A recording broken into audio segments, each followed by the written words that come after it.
Pakistan does not lack potential, it lacks system. Pakistan में potential की कमी नहीं है, सिस्टम जो है वो खोखला है और ख़राब है। एक बड़ी हार्श रियलिटी जिससे मैं आपका पर्दा उठाऊंगा आपकी आंखों का। सबसे पहली बात यह है कि पाकिस्तान जो है, कभी भी जो नेशन है, हमें क्या बताया जाता है कि नून लीग की हुकूमत बहुत काम कर रही है, मरीम नवाज आ गई है, सबकी माँ आ गई है और हर जगह जो है काम शुरू हो गया है और बड़े बड़े स्ट्रक्चर्स बन रहे हैं, रोडें सही हो रही हैं, स्मोक एंटी स्मोक गन्स लेके आ गए हैं। ये सिर्फ एक शो ऑफ है। ये ऐसी चीज नहीं है कि जिससे पाकिस्तान की तकदीर बदल सकती है, पाकिस्तान बेहतरी की तरफ गामजन हो सकता है। कि बड़ी एक अहम चीज जो ये है कि जो पॉइंट हम पाकिस्तानी समझते नहीं है कि Nations do not rise on projects, they rise on institutions. हमारे इंस्टीट्यूशंस जब तक ठीक नहीं होंगे, जब तक हम उन पे फोकस नहीं कर लेंगे अगले 4-5 साल 10 साल, हम इंस्टीट्यूशंस को जब तक ठीक नहीं करेंगे तो ये छोटी छोटी चीजों से हम खुश होते चले जाएंगे। कोई हमारे लिए मोटरवे बना देगा, कोई नया हॉस्पिटल बना देगा, कोई नया पाकिस्तान का जो है नारा लगा देगा, जबकि अंदरून जो है वो खोखला से खोखला रहेगा। पाकिस्तान जब तक अपने rule of law, merit based leadership और एक लॉन्ग टर्म नेशनल पॉलिसी जो है एटलीस्ट अगले 10 साल 15 साल या 20 साल तक की जो पॉलिसी जो है वो नहीं अपनाएगा, तब तक पाकिस्तान तरक्की नहीं कर सकता। ये छोटी छोटी जो खजूरें जो हैं, छोटे छोटे जो पीनट्स हमें दिए जाते हैं, इससे हम खुश हो जाते हैं और हम उन्हीं पॉलिटिशियंस को जिन्होंने हमें लूटा होता है पहले, उन्हीं को जो है हम वोट देते चले जाते हैं। अच्छा, सबसे पहली बात है कि पाकिस्तान किस तरह से ग्लोबली जो है एक्सेल कर सकता है कि सबसे पहले आपके पास इतना बड़ा ह्यूमन कैपिटल है, अब उसको इतना बड़ा स्किल का कैपिटल है जिसको आप जो है कैपिटलाइज नहीं कर रहे। आपके सामने, मतलब मैं किसी यहाँ पे पार्टी की रिप्रेजेंटेशन करने नहीं आया, लेकिन आप देख रहे हैं कि जो लोग आपके दरमियान मौजूद हैं वो लोग कौन हैं।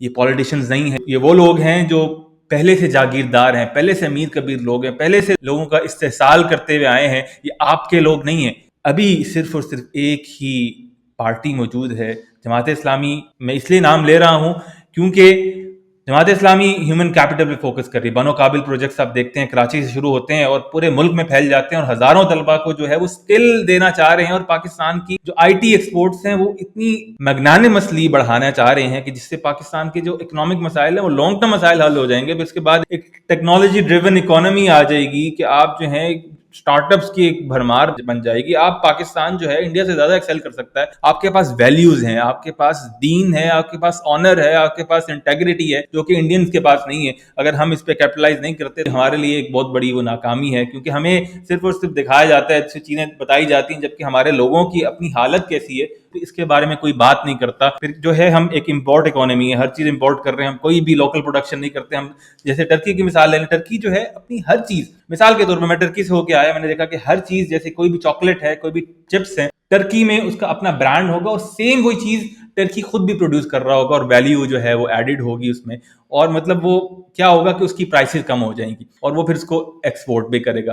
तो सिर्फ इंपोर्ट इकोनॉमी जो है वो आपको, आपके साथ तो मतलब आप जुल्म कर रहे हैं। आपके पास इतना जो है मैन पावर है, इतना स्किल है, इतनी चीजें हैं जो आप कर सकते हैं, इतनी चीजें आप आगे भेज सकते हैं, लेकिन आप उस पर कैपिटलाइज नहीं कर रहे। फिर आपकी जो है एग्रीकल्चर इतनी बड़ी इकोनॉमी आपकी बन सकती है कि कैसे आप जो है ट्रेडिशनल फार्मिंग जो आप सदियों से चलते चले आ रही है उसको आप चेंज करके थोड़ा स्मार्ट फार्मिंग की तरफ जाएं, रिसर्च एंड डेवलपमेंट पे काम करें, क्रॉप की रिसर्च करें, एग्री एक्सपोर्ट्स कितनी बढ़ाएं। तो पाकिस्तान के पास इतने एवेन्यूज ऑफ सक्सेस हैं, लेकिन हमारी क्योंकि गवर्नमेंट की तरजीहात वो नहीं होती, हमारी गवर्नमेंट के सिर्फ शॉर्ट टर्म गोल्स होते हैं। जब तक हम उस पर फोकस करते रहेंगे तब हमें लुटेरे आके लूटते चले जाएंगे, हमें बस प्राइजेस दे जाएंगे, किसी नई रोड की सूरत में एक नया फ्लाईओवर बना देंगे और अगले 5 साल अपने सिक्योर कर जाएंगे। हमें इस मेंटालिटी से निकलना है और हमें इस निज़ाम को, इस पूरे जहान को बदलना है। और वो हम तभी कर सकते हैं जब हम अपने अंदर से ऐसे लोगों को लेके आए जो उन मसाइल को फेस कर रहे हैं। फिर हम टूरिज्म की इंडस्ट्री बेहतरीन कर सकते हैं। हमारे जब स्ट्रॉन्ग रूल ऑफ लॉ हो जाएगा, फिर क्या मसला है, ईज ऑफ डूइंग बिजनेस हो जाए। क्यों लोग यहाँ पर अपना बिजनेस शुरू नहीं करते? क्यों लोग दुबई का रुख करते हैं? क्यों लोग किसी और मुल्क में जाते हैं? क्योंकि यहाँ पे बड़े रिस्ट्रिक्शंस हैं। यहाँ पे आप कहीं जाएंगे, आपको मिसाल के तौर पे मैंने जो है, हमने एक कॉलेज शुरू करना था आईटी का और एआई का, एक कॉलेज शुरू करना था, हमें 10 लोगों को रिश्वत देनी पड़ी है। वही मरियम नवाज के पाकिस्तान में, मरियम नवाज के जो पंजाब के अंदर हमें रिश्वतें देनी पड़ती हैं।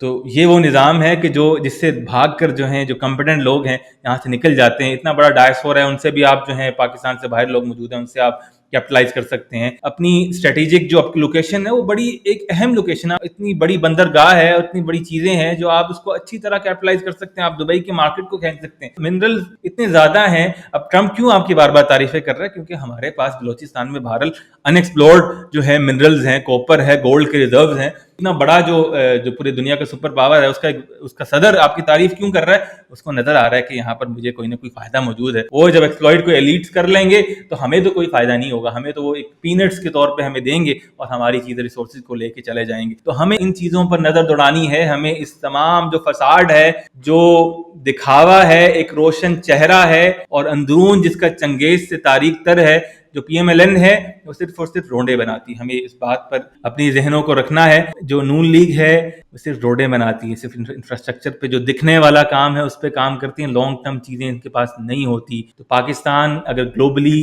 جیتنا چاہتا ہے کہ اس کو اپنے لوگوں کو بلڈ کرنا ہے, روڈ صرف بلڈ نہیں کرنی, ایکسپورٹس کو پرائرٹائز کرنا ہے امپورٹس پر, اور ہمیں شفٹ کرنا ہے پولیٹیکل سلوگن سے اسٹرکچرل ریفارمز. ہمیں اسٹرکچر کو بلڈ کرنا ہے اور تبھی ہم جو ہیں پاکستان کو ترقی کے راستے پر گامزن کر سکتے ہیں, اور پاکستان آگے بڑھ سکتا ہے جب پاکستان میں رول آف لاء ہوگا اور پاکستان میں ایسے لوگ حکمران آئیں گے جو جمہوریت, اصل جمہوریت کے ذریعے سے آئیں, اور ان کو کبھی سیاسی وکٹم نہ بنایا جائے.